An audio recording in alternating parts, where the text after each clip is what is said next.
Olá pessoal, bom dia, boa tarde, boa noite a todos os senhores que são inscritos no nosso canal Anotações de Processo Civil. Se você ainda não é, eu sou o professor Arthur Vieira e depois que eu concluí o meu doutorado em Direito Processual, eu resolvi me dedicar a esses veículos de comunicação para que eu pudesse transmitir aos senhores conhecimento jurídico de qualidade e de forma gratuita. Aqui eu vou pontuar o meu e-mail de contato para que eventuais interessados possam estabelecer um contato mais direto. Inclusive, nós podemos eventualmente considerar a hipótese de publicar um artigo científico em conjunto, tá certo? Bom, gostaria de pontuar também com os senhores o nosso canal no YouTube. Se você ainda não é inscrito, basta clicar no ícone do livro que fica no canto inferior do vídeo para que você se inscreva. Sugiro também que você clique no ícone do sininho para que você possa ativar as notificações dos vídeos que são constantemente disponibilizados por aqui. Gostaria de apresentar também aos senhores a nossa plataforma acadêmica arturvieiracursos.com.br, arturvieiracursos.com.br, onde os senhores encontrarão cursos online de modo gratuito, inclusive com a emissão de certificado válido em todo o território nacional. Tá certo? Então, após a pausa, nós vamos tratar do vídeo de hoje. Então, meus amigos, no vídeo de hoje nós vamos dar prosseguimento à análise do nosso livro Anotações de Processo Civil. Nós estamos analisando a terceira parte do livro que aborda o processo nos tribunais. Estamos vendo mais precisamente o recurso, ainda mais precisamente os requisitos de admissibilidade do recurso.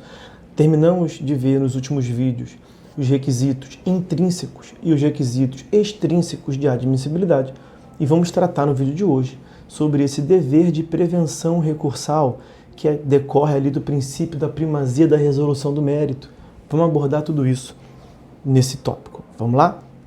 Dever de prevenção recursal.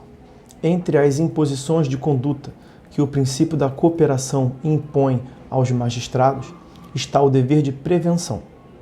Artigo 6º do CPC. Trata-se do dever de advertir as partes sobre eventuais defeitos em suas manifestações, dando-lhes a oportunidade de corrigir esses vícios sempre que possível.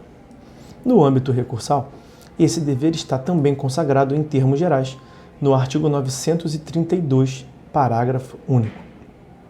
Antes de considerar inadmissível o recurso, o relator concederá o prazo de 5 dias ao recorrente para que seja sanado o vício ou complementada a documentação exigível. A regra insere-se na clara diretriz adotada pelo Código de rejeitar soluções meramente formais e enfrentar, sempre que possível, a questão posta para julgamento. Essa regra está para o juízo de mérito recursal, assim como aquela outra do artigo 317 está para o próprio mérito da ação. Mas, tal como o artigo 317, nem sempre essa regra será aplicável. Há casos em que não há como sanar o defeito existente no recurso, sem que isso constitua a verdadeira abertura de uma nova oportunidade recursal, o que feriria o devido processo legal e a isonomia. Examinemos, então, a questão, ainda que rapidamente, em relação a cada um dos pressupostos de admissibilidade recursal que vimos nos últimos vídeos, ressalvando que o tema ainda precisará ser muito debatido. O que aqui se apresenta é antes uma provocação para o debate do que a exposição de orientações consolidadas, que ainda não existem, não estão consolidadas, diante da novidade da regra. Em primeiro lugar, a intempestividade não é corrigível. Se o recurso foi interposto fora do prazo, preclui a faculdade recursal, estabilizando-se a decisão. Mas o relator, diante de possível intempestividade, deve pedir esclarecimentos acerca da ocorrência de feriado local que possa ter interferido na contagem do prazo.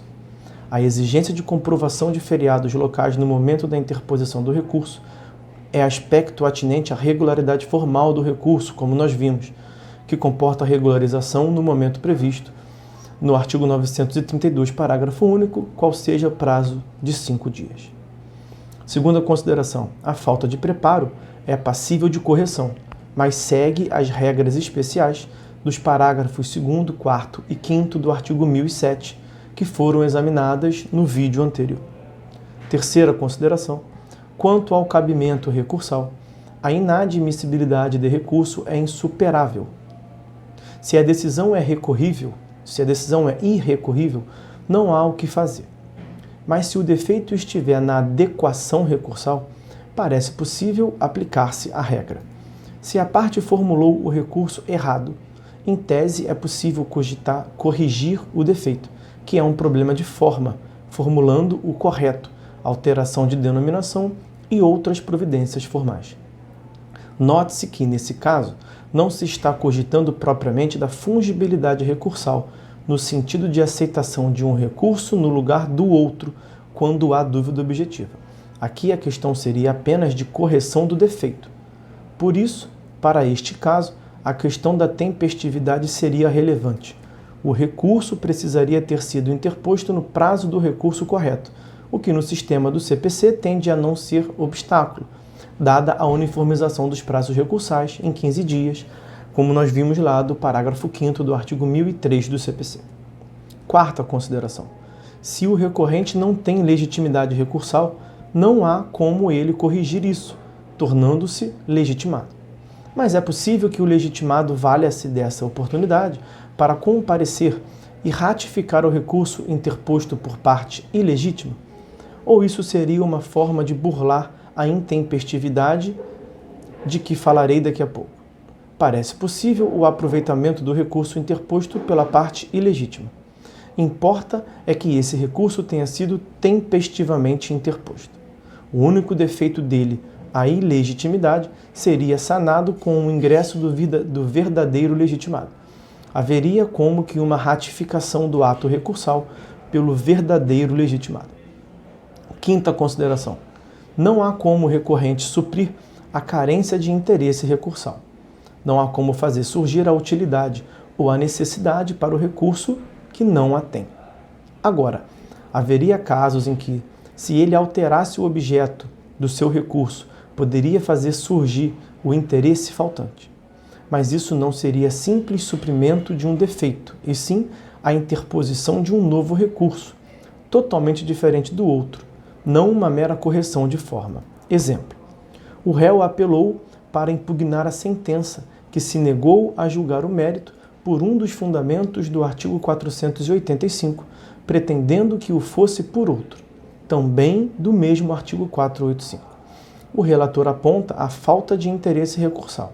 Se o recorrente, nesse momento, pretender alterar seu recurso para nele pedir a reforma a fim de que se julgue o mérito improcedente, para que se julgue no mérito improcedente a ação, ele estaria então definindo um novo objeto recursal, caracterizador de um novo recurso.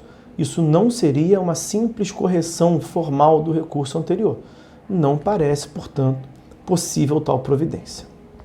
Sexta consideração: no que tange aos fatos extintivos do direito de recorrer, a renúncia, a quiescência e a preclusão consumativa, também não há como apagá-los, suprimi-los. O que está extinto não volta mais. Quanto a eles, o defeito não é corrigível. Já quanto ao fato impeditivo, a proibição de recorrer, normalmente essa sanção processual é aplicada em consequência do descumprimento de outra, que era o recolhimento de uma multa por uma conduta abusiva. Como exemplo, parágrafo 4º do artigo 1021. Quando assim for, esse é um defeito corrigível.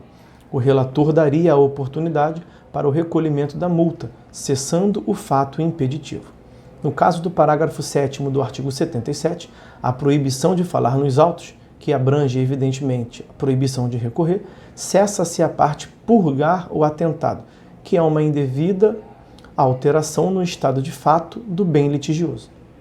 Portanto, aí também seria aplicável o parágrafo único do artigo 932. O recorrente teria o prazo de 5 dias para restituir o bem litigioso ao seu estado anterior e assim fazer cessar o fato impeditivo do direito de recorrer.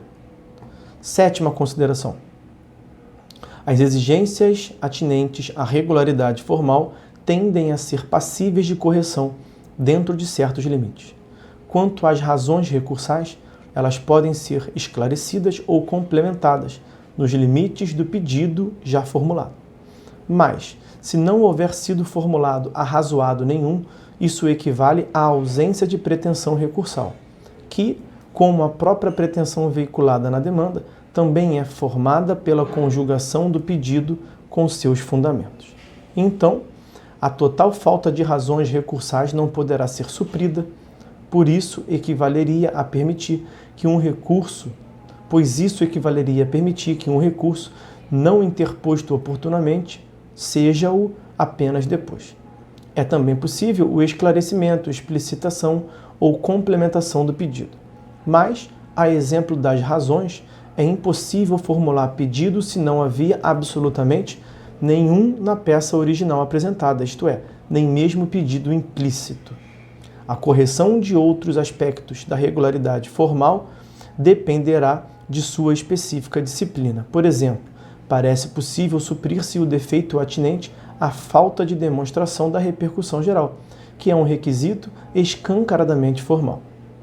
Do mesmo modo, é possível a apresentação de quaisquer peças obrigatórias faltantes no instrumento do agravo, conforme, aliás, previsão expressa no parágrafo 3º do artigo 1017. Já a notícia em primeiro grau da interposição do agravo submete-se a regramento específico.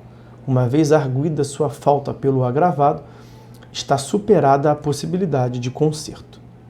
8ª consideração. Defeitos de representação, falta de procuração, ausência de documentos constitutivos da pessoa jurídica destinados a indicar quem são os seus representantes legais, etc., também são todos perfeitamente corrigíveis, como de resto está também previsto no parágrafo 2º do artigo 76. Mas mesmo em relação aos defeitos de admissibilidade recursal, que não comportem correção, havendo fundada dúvida, o relator, antes de proferir decisão de não conhecimento do recurso, deve propiciar ao recorrente a oportunidade de manifestação, a fim de que ele eventualmente demonstre não existir o defeito cogitado. Essa é também uma relevante expressão dos princípios da cooperação e do contraditório, o dever de debate ou o dever de consulta. Vejam os artigos 9º e 10 do CPC. Por outro lado, embora o parágrafo único do artigo 932 aluda ao relator, a regra, inclusive por ser a explicitação de um princípio, é analogicamente aplicável aos recursos não submetidos a uma relatoria, como os embargos declaratórios em primeiro grau, os embargos infringentes do artigo 34 da Lei 6830 de 80, os recursos especial e extraordinário no juízo de admissibilidade perante a presidência ou vice-presidência do tribunal local, etc. No âmbito do recurso especial e do recurso extraordinário, a regra específica consagrando o dever de prevenção. É o parágrafo 3º do artigo 1009. O STF ou o STJ poderá desconsiderar vício formal de recurso tempestivo ou determinar sua correção, desde que não o repute grave. A parte final do dispositivo não pode ser interpretada como que se atribuísse ao tribunal algum poder discricionário para admitir a correção quando bem lhe parecer conveniente. Os parâmetros de aceitação de correção devem ser objetivos, basicamente nos moldes apresentados ainda agora.